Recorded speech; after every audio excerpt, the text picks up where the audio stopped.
ભુજની કેકે હોસ્પિટલ પાસેની મુસ્લિમ માલધારીઓની વસાહત હોસ્પિટલ અને પ્રશાસનને કેમ ખટકી? શહેર નજીક આવેલી કેકે પટેલ હોસ્પિટલની બાજુમાં છેલ્લા 35-40 વર્ષથી રહેતા 11 જેટલા માલધારી પરિવારો વિરુદ્ધ હોસ્પિટલના ટ્રસ્ટીઓ દ્વારા મુખ્યમંત્રીશ્રીની હાજરીમાં અરજી કરવામાં આવતા સ્થાનિક તંત્ર તાત્કાલિક હરકતમાં આવ્યું હતું. રાજકીય રીતે વગદાર એવા ટ્રસ્ટીઓએ તંત્ર પર દબાણ ઊભું કરી દબાણ હટાવવા કાર્યવાહી શરૂ કરતા તંત્રની નીતિ પર સવાલો ઊભા થયા છે. વરસાદી વહેણ ધરાવતી આ કરોડોની જમીન પર કેકે પટેલ હોસ્પિટલની દાનત છેલ્લા કેટલા સમયથી બગડેલી હતી અને વૃક્ષારોપણના નામે ઉચ્ચ કક્ષાએ અધિકારીઓને વશમાં કરી તાબડતોબ કાર્યવાહી કરતા દબાણના નામે વહાલા દવાલાની નીતિ ફરી સપાટી પર આવી છે.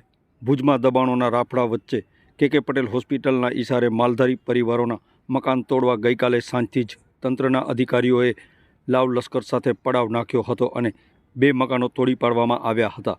માલધારી પરિવારો પર આભ તૂટી પડ્યું હતું. બીજી તરફ આ સમગ્ર મામલે ગુજરાત હાઈકોર્ટમાં તંત્રની કાર્યવાહી પર સ્ટે ઓર્ડર મેળવવા અરજી કરી હતી.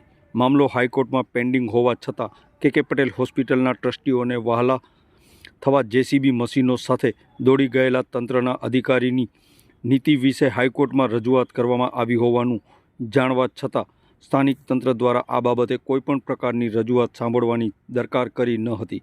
ગુજરાત હાઈકોર્ટ દ્વારા બપોરે યથાસ્થિતિ જાળવી રાખવા આદેશ છતાં તંત્રના બુલડોઝર અને રાજકીય દબાણથી વશ થઈને શક્તિ બતાવતા અધિકારીને કાર્યવાહી કરવાની ફરજ પડી હતી. રાજકીય જબ્બાધારીઓની કઠપૂતળી બનીને ગરીબો પર ધસી જતા તંત્રના બુલડોઝરો પર હાઈકોર્ટના બ્રેકથી એક દાખલો બેસી ગયો છે. અનેક મોટા માથાઓના દબાણો સામે લાજનો ઘૂંઘટો તાણીને બેઠેલા અધિકારીઓ માટે આ ઘટના લપડાક સમાન છે.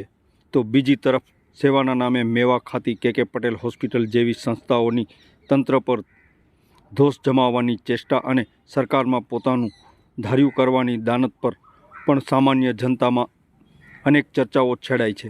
સરવાળે તંત્રના બુલડોઝર એક્શન પર ન્યાયતંત્રનો હથોડો પડતા ગરીબ માલધારી પરિવારોએ રાહતનો શ્વાસ લીધો હતો. બિલકુલ, આપ જાણો છો કે ભુજ શહેરની અંદર અનેક જગ્યાએ દબાણો થયેલા છે.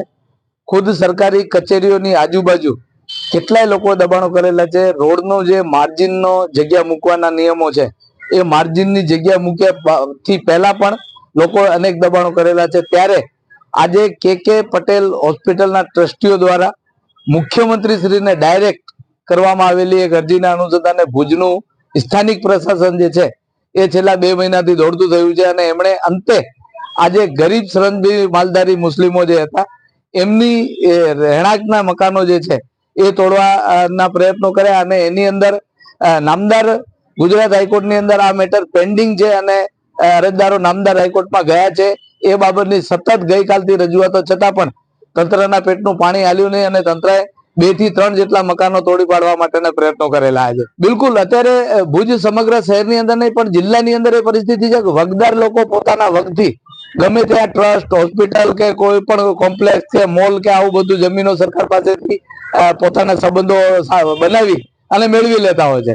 જેના પરિણામે ગરીબ શ્રમજીવી વર્ગ કે જે ત્યાં વર્ષોથી રહેતો હોય, જમીનમાં એને પોતાનું લોહી રેડ્યું હોય એવા આવા લોકોના જે ભાગવત છે, વલણ છે એમનું અને સરકારની અંદર જે રહેમરા છે એને તાત્કાલિક અસરથી પ્રશાસન કામે લાગે છે.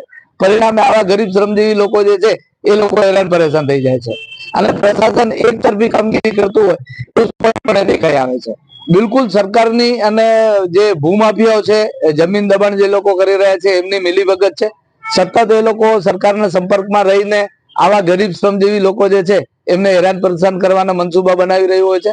અને આપ જાણો છો કે કોલેજ રોડ ઉપર કે જ્યાં અતિશય પ્રમાણમાં સરકારી કચેરીઓ, સરકારી વસાહતો આવેલી છે એ કોલેજ રોડ ઉપર પણ અનેક પ્રકારના દબાણો ભુજ શહેરની અંદર હોસ્પિટલ રોડ હોય કે પછી આપણે આયુષ હોસ્પિટલની આજુબાજુનો વિસ્તાર હોય કે અનેક જગ્યાએ આરટીઓ રિલોકેશન સાઈડ હોય, કુછ ઘાસવાડી વંડી રોડ હોય કે જ્યાં એમને નિયમ મુજબ પાર્કિંગ માટેની જગ્યા જે મૂકવાની હોય છે એ પોતાનું એપાર્ટમેન્ટ કે બિલ્ડિંગ બનાવ્યા પછી પાર્કિંગ માટેની જગ્યા પણ જે છે એ લોકો એને પણ આડસ મૂકી દેતા હોય છે.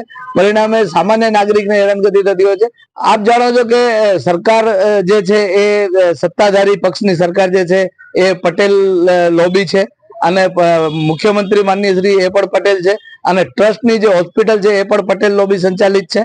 જેથી કરીને આ આખું જે સંબંધો છે એમના, એ સંબંધોને જાળવીને સરકારના કાર્યક્રમો હોસ્પિટલની અંદર ગોઠવી, રૂબરૂ બોલાવી અને એમની સામે આ પ્રકારની રજૂઆત કરવી અને પછી ડાયરેક્ટલી સીએમ ને પત્ર લખી અને પોતાના ફાયદાનું કામ જે છે, પોતાના લાગવગનું જે કામ છે એ કઢાવી લેવા માટે તંત્રને રીતસર બાનમાં લેવું, એમ કહી શકાય કે તંત્રને બાનમાં લઈ અને આ પ્રકારનું કામગીરી કઢાવી એ કૃત્ય કરેલું છે આજે.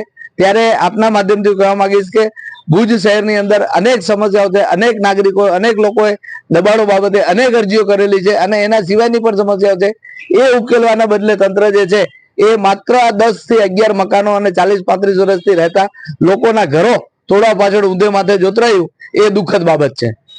મને એમ લાગે છે જે રીતે એ લોકો ગઈકાલે શરૂઆત કરી સાંજના એમણે લેખિતમાં ખાતરી માંગી એ લોકોની કે અમે બપોરના 3 વાગે આવશું અને બપોરના 3 વાગે લેખિત કામ થયું પછી આજે સવારના અચાનક એ લોકો 11 વાગે આવ્યા.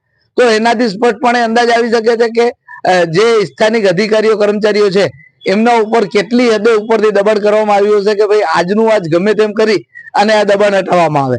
અને બીજી બાજુ એ છે કે આ જે જમીન ખાલી કરાવવા માંગે છે એ જમીનનો ઉપયોગ પણ હોસ્પિટલ ટ્રસ્ટ જ વૃક્ષારોપણના નામે કરવા માંગે છે એવી માહિતી મળેલ છે. જેથી કરીને ગરીબ લોકોના મકાનો તોડીને વૃક્ષારોપણ કરવું એ કેટલી હદે વ્યાજબી છે.